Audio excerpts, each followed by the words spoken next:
So next we are dealing with the domain and the range of a relation. I will take an example. Let A is equal to set 1, 2, 3, 4 and B is equal to set 2, 3, 4, 5. Okay, I am going to define a relation R is equal to set of all ordered pair x, y such that x less than or equal to y.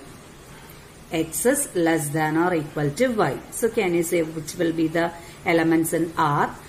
Ordered pair x, y means it is clear that x element of A and y element of B. That is all. That also you must write x element of A and y element of B with the relation x less than or equal to y. So 1, 2. Can we write that 1, 2? Yes, we can write because 1 is less than 2. 1, 3 we can write. 1, 4 we can write. 1, 5 we can write. Okay, what about 2? 2, 2 we can write because it is less than or equal to. What about 2, 3? That also you can write. 2, 3, 2, 4, 2, 5. Okay, what about the next one? 4, 3, 2. Can I write that? No. Why? Because 3 is greater than 2. What about 3, 3? I can write 3, 3. 3, 4 can be written. 3, 5 can be written. What about 4, 2? No, because 4 is greater than 2. 4, 3 also must be avoided. But we can write 4, 4 and also 4, 5. So these are the elements in R. Okay. To find a domain, what we will do is domain is equal to, we will collect all the first element of the ordered pair. From the first element, first member is 1. So 1 belongs to the domain. Again, 1 repeats, so no need of writing it again. We are writing the set. Domain is actually a set. The next ordered pair is 2, 2 with the first element 2. We can write that. So here again 2 repeats. The next one is 3. Okay. Again it repeats. Again it is 4. So the domain is 1, 2, 3, 4. And to write the range, what you have to do is collect the second elements from each ordered pair. So here 2, 3, 4, 5. So I can write 2, 3, 4, 5. Okay. Again repeats 2, 3, 4, 5. We already wrote that. 3, 4. We already wrote 5, 4, 5. We already wrote. So domain is at 1, 2, 3 and range is at 2, 3, 4, 5. Again look at the given sets and a domain. Domain is actually 1, 2, 3, 4 same as set A. So that. And B, so range is 2, 3, 4, 5 same as set B. It does not happen always. So in this case, A became the domain and B became the range. Actually, if I want to draw with the set notation, 1, 2, 3, 4. 2, 3, 4, 5. These are the elements in set A and set B, isn't it? 1 is related to 2, 1 is related to 3, 1 is related to 4 and 5. Okay. Again, what about the case of 2? 2 is related to 2, 2 is related to 3, 2 is related to 4, 2 is related to 5. Okay. Again, in the case of 3, 3 is related to 3, 3 is related to 4, 3 is related to 5. And in the case of 4, 4 is related to 4, 4 is related to 5.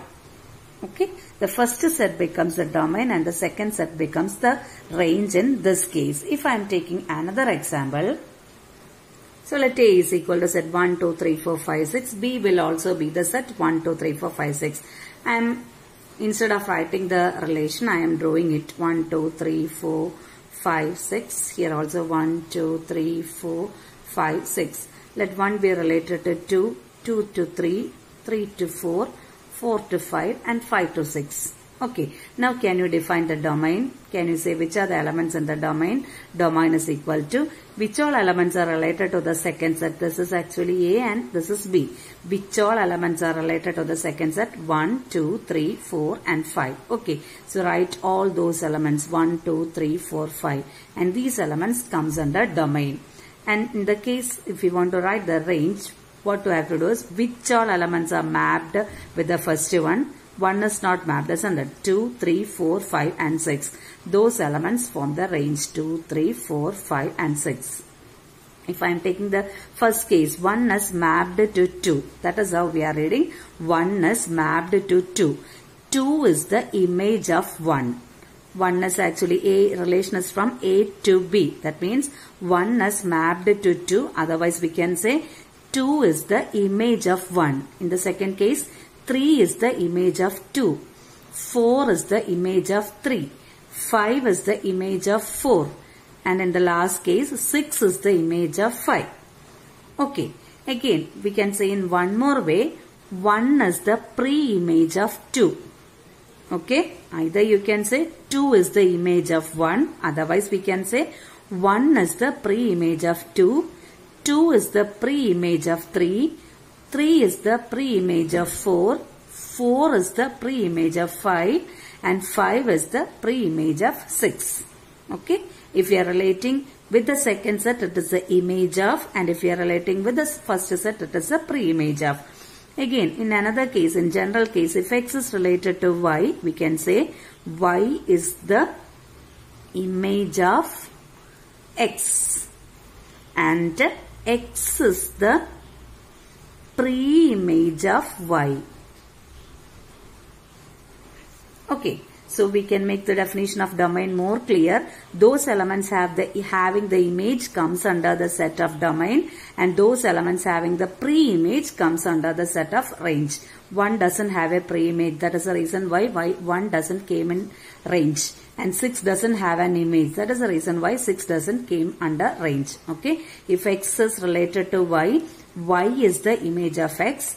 And x is the pre-image of y. Y ke mumbe alle kidakkun. That is the reason x is the pre-image of y. If the mapping is there for the second set, all the elements which are mapped with the first set belongs to the range. And which all elements are having mapping, that becomes the domain. Okay. In some cases, domain can be equal to the first set and range can be equal to the second set. And in many cases, domain and range will be the subsets of the given set.